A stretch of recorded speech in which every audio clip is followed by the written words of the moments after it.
question qui me semble très importante, surtout parce qu'elle est très récente. Le pays a été la cible de deux attaques inédites en l'espace de quelques mois. La communauté française s'est inquiétée de cette situation complètement inhabituelle. Que pourriez-vous leur dire pour les rassurer d'une manière plus générale? Quels sont les principaux obstacles et défis, notamment en termes de sécurité, que vous devrez affronter ou anticiper? Merci Luciane. Alors tu as eu la gentillesse en introduction d'évoquer la lettre que j'ai adressée à nos compatriotes au Qatar. Et dans cette lettre, je leur parle de la sécurité et je leur dis que nous devons tous ensemble privilégier une posture raisonnable et équilibrée. Je dis ça parce que je pense qu'il faut éviter deux extrêmes. Le premier extrême, ça serait de considérer que rien n'a changé au Qatar, ce qui n'est pas tout à fait vrai, puisque tu l'as rappelé, il y a eu des développements tout à fait inédits en matière de sécurité au mois de juin puis au mois de septembre, avec des tirs de missiles sur le territoire qatarien qui sont tout à fait nouveaux. On doit tenir compte de ces développements et donc on ne peut pas faire comme si rien ne s'était passé. Donc on ne peut pas être aussi insouciant qu'on l'a été pendant très longtemps dans un pays qui n'avait jamais connu ce genre d'incident. Mais on doit éviter aussi un autre extrême qui serait l'inquiétude ou la fébrilité. Je crois que nous n'en sommes pas arrivés à un point où nous devons être inquiets. Il y a eu des prises de parole récentes de la part des autorités israéliennes, de la part des autorités américaines, avec des engagements à ce que des incidents sécuritaires de ce type ne se reproduisent plus. Donc je pense que nous pouvons être rassurés sur le fait qu'il n'y a pas de probabilité forte qu'il y aura de tels incidents de nouveau dans le futur, mais nous devons rester vigilants. Donc, comme je l'ai dit aux Français, ni insouciance, ni fébrilité, mais une vigilance permanente.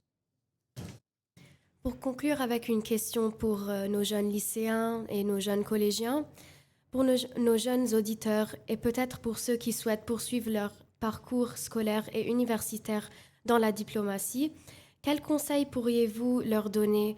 Qu'est-ce qui vous a donné envie de devenir diplomate? Un pays ou une culture vous a-t-il particulièrement influencé dans votre parcours professionnel? Alors, être diplomate, c'est un très beau métier. C'est un métier qui contient 1000 métiers. Évidemment, quand on est ambassadeur, on couvre tous les secteurs de la relation bilatérale. On s'intéresse, comme je l'ai dit, à la fois à la politique, à la sécurité, à la culture, à l'économie. Mais avant de devenir ambassadeur, quand on est davantage spécialisé, il y a dans la diplomatie beaucoup de métiers. Et être diplomate, ça peut être s'occuper des crises internationales, au sens le plus classique du terme, mais ça peut être aussi promouvoir la coopération audiovisuelle ou s'occuper de questions humanitaires.